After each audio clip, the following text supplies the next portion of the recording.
Okay, and this first step is to find this brake fluid canister, and it is that one.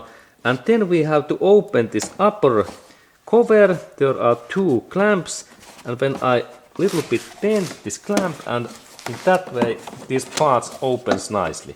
And this is important that we can see this cap hat in here, and then we can open this cap hat. Okay, and now when this cover is free, I can open this cap hat so that I rotate that area in this way. There is brake fluid,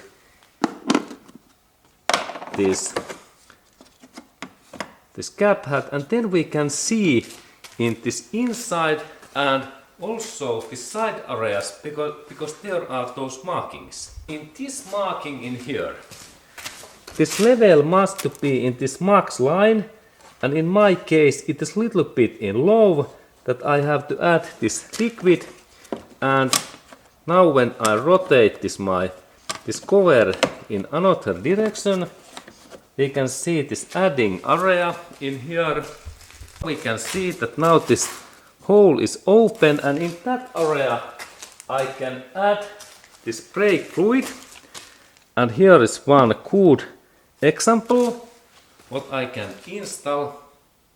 We need to add in there this brake and clutch fluid, and .4 level is good what we install in there in this my brake fluid canister. And I have to add this amount in so high that it is in this max level. Good. Okay. And then when I have add this brake fluid, I can add this my cap hat back, and it goes nicely, and I rotate, and then it stops. And I check that it is not moving. Then I shut down this up cover and note these clamps in here.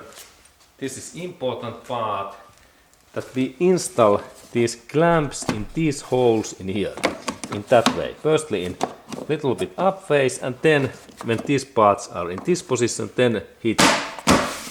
Well done. And now this brake fluid inspection and add is ready. And please do this service annually, every year.